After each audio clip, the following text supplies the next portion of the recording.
ঈদে মুক্তি পাওয়া সিনেমাগুলোর মধ্যে সবচেয়ে বেশি আয় করেছে ঢাকায় সিনেমার সুপারস্টার শাকিব খান অভিনীত সিনেমা বরবাদ। আর এই সিনেমাটি পরিচালনা করে নজর কেড়েছেন নির্মাতা মেহেদী হাসান হৃদয়। দর্শক, এই মুহূর্তে আনন্দযোগের সাথে যুক্ত হচ্ছেন মেহেদী হাসান হৃদয়। মেহেদী হাসান হৃদয়, প্রথমেই আপনাকে আনন্দযোগে স্বাগত জানাচ্ছি এবং সেই সাথে শুভেচ্ছা জানাচ্ছি। সবচেয়ে যদি বলা হয় ব্যবসা সফল ঢাকায় সিনেমার বরবাদ, প্রথম সিনেমার পরিচালনাতেই আপনি বাজিমাত করে দিয়েছেন, এই অনুভূতিটা একটু জানাবেন। এবং সেই সাথে আরেকটু জানতে চাচ্ছি যে বরবাদ সিনেমার গল্পটাকেই কেন প্রথম সিনেমার গল্প হিসেবে বেছে নেওয়া হলো? প্রথমেই আমি ধন্যবাদ জানাচ্ছি আপনাকে এবং একাত্তর টিভিকে এত সুন্দর একটা প্রোগ্রাম আয়োজন করার জন্য। আম, আসলে এই যে বাজিমাত করার যে ব্যাপারটা, এটা আমার কাছে মনে হয় যে আমাদের পুরো টিমের একটা পরিশ্রম, সবার কষ্টের এবং পরিশ্রমের জায়গা থেকেই আসলে হয়েছে, শুধুমাত্র আমার একার না। এবং এই ভালো লাগার অনুভূতি আসলে ভাষায় বলে প্রকাশ করার মতো না। অসম্ভব ভালো লাগা কাজ করতেছে, বিকজ আমার এটা প্রথম ছবি এবং প্রথম ছবিতেই দর্শক এত এত ভালোবাসা পাবো সত্যি কল্পনা করিনি। আলহামদুলিল্লাহ, খুবই ভালো লাগতেছে। আর আরেকটা কোশ্চেন যেটা করলেন, সেটা হচ্ছে প্রথম সিনেমার এই গল্প কেন আমি নির্বাচন করলাম, তাই তো? জি জি জি, এই প্রশ্নটাই ছিল।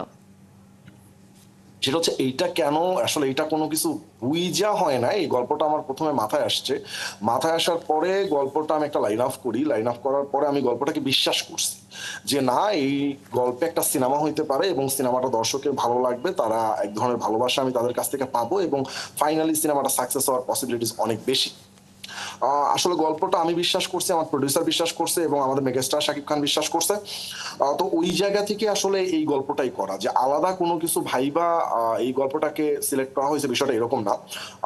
প্রথম কথা, অ্যাজ নির্মাতা আমার কাছে মনে হয় সে আসলে যে কাজটা করতে যাবে, সেই কাজটা আসলে ওই গল্প বলেন, কাজটা বলেন, ওই জায়গাটা আসলে তার ভালো লাগা এবং ভালোবাসার জায়গাটা থাকতে হবে। সো আমার এই গল্পটার প্রতি আমার একটা ভালো লাগা ছিল এবং বিশ্বাস করতে হবে সবার প্রথম নির্মাতাকে। তো আমি গল্পটা বিশ্বাস করতে পারছি এবং আমার বিশ্বাসটা আমি আমার প্রডিউসারকে পর্যন্ত দিতে পারছি, তারাও বিশ্বাস করছে এবং আমাদের মেগাস্টার শাকিব খান ভাইও বিশ্বাস করছে।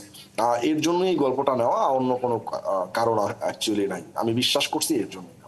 মেহেদী হাসান, একটু জানতে চাচ্ছিলাম যে শাকিব খানের সাথে প্রথম সিনেমা, শাকিব খানের আসলে বরবাদের সাথে যুক্ত হওয়ার গল্পটা একটু ছোট করে যদি আপনার কাছ থেকে শুনতাম। সাকিবের সাথে যুক্ত হন যেভাবে একজন ডিরেক্টরের সাথে একজন হিরো, যাদের কাস্টিং মানে অ্যাক্টর যারা আছে, যেভাবে যুক্ত হয় নর্মালি ওইভাবেই যুক্ত হওয়া হয়েছে। আমি আসলে এই কথাটা অনেকবার বলছি, অনেক জায়গায় বলছি। জিনিসটা হচ্ছে, আমি আমাদের মিশার সদাগর বড় ভাই, ওনার সাথে আমার দুইটা ওয়েব ফিল্ম হয়। তো সরি, একটা ফিকশন আর একটা ওয়েব ফিল্ম হয়। তো উনি আমার একসাথে কাজ করার ফলে যেটা হয়, দুইটা প্রোডাকশনই ভালো যায়। উনি আসলে আমাকে পরে একটা পয়েন্টে বলে যে, হৃদয় তুমি তো আসলে সিনেমা নির্মাণ করতে পারো, সিনেমা কেন নির্মাণ করছো না? তো বললাম যে ভাই, আসলে আমার দিন শেষে গোল ওইটাই যে আমি সিনেমাটা নির্মাণ করতে চাই, আমার কাছে একটা গল্প আছে। তো আমি গল্পের অল্প একটু শোনাই আর কি লাস্টের দিকে। তখন বলে যে, এটা কাকে নিয়ে বানাইতে চাও? আমি বললাম যে সাকিব ভাইয়াকে নিয়ে বানাইতে চাই। পরে বললো, তুমি কি প্রস্তুত বানানোর জন্য? ভাইয়া আমি প্রস্তুত আছি, আমি মনে হয় আমি আমার পারবো। তো তার ২-৩ দিন পরেই, ২ দিন না জন্য একদিন পরেই আমাকে মিশা ভাই ফোন দেয়, ফোন দিয়ে বলে যে আমাদের হিরো তোমার সাথে একটু কথা বলবে, কথা বলো। তো ভাইয়াকে আমি সালাম দিলাম, ভাইয়া বললো যে ওয়ালাইকুম সালাম, হৃদয় কি অবস্থা, কেমন আছো? ভাইয়া ভালো আছি। যে মিশা ভাই তোমার কথা অনেকক্ষণ বললো, তোমার সাথে নাকি দুইটা কাজ হয়েছে, তুমি নাকি খুব ভালো করছো এবং তোমার কাছে নাকি একটা সুন্দর গল্প আছে, তুমি শোনাতে চাও, তো একদিন আইসা আমার গল্প শোনায় তুমি। পরে আমি বললাম, ভাইয়া ঠিক আছে, থ্যাংক ইউ। তো এরপরে অনেকটা দিন যায়, মানে মাস না, অনেকটা দিন যায়, যাওয়ার পরে আসলে ভাইয়া সময় বের করতে পারে না, আমিও টেক্সট দিচ্ছি। তো একদিন আমাকে সময় দেয় ১৫ মিনিটের মতো। ওনার মনে হয় কোনো একটা ব্যস্ততা ছিল, ওইটার মধ্যে আমাকে ডাকে ওনার অফিসে। দেন আমি এখানে যাই, যাওয়ার পরে আসলে আমি আমার মতো করে গল্পটা বলা শুরু করি। তো ১৫ মিনিটের জায়গায় অনেকটা সময় হয়ে যায়, ভাইও গল্পের মধ্যে ঢুকে যায় আর আমি তো গল্পের মধ্যে ঢুকে আসলে গল্পটা বলাই শুরু করি। তো একদম গল্পটা যখন শেষ হয়, তখন উনি বলে যে অসম্ভব সুন্দর গল্প, আমার কাছে খুবই গল্পটা ভালো লাগছে এবং তোমার প্ল্যানিং ভালো লাগছে, সো আমি আসলে কাজটা করব, তোমার কাছে কি প্রডিউসার আছে? পরে আমি তো বললাম যে ভাই, আমার কাছে প্রডিউসার আছে। এরপরে আমাদের আসলে জার্নিটা শুরু হয়, এইভাবেই আসলে আমাদের মেগাস্টারের সাথে আসলে আমার পথ চলাটা শুরু হয়। শাকিব খান তো আমাদের দেশেরই নায়ক, একটু ইথিকা পালকে নিয়ে শুনবো। ইথিকা পাল তো ওপার বাংলা থেকে এসে বরবাদে যুক্ত হলো, ইথিকা পালের বিষয় নিয়ে একটু বলবেন আমাদেরকে। ইদিকা পাল তো শুধুমাত্র বরবাদ দিয়ে যুক্ত হয় না বাংলাদেশের সিনেমায়, ও তো আসলে প্রিয়তমা থেকে যুক্ত হয়েছে। আমি প্রিয়তমা দেখি, প্রিয়তমা দেখার পর আমার কাছে মনে হয়েছে যে না, ইদিকা খুবই ভালো অ্যাক্টিং করে।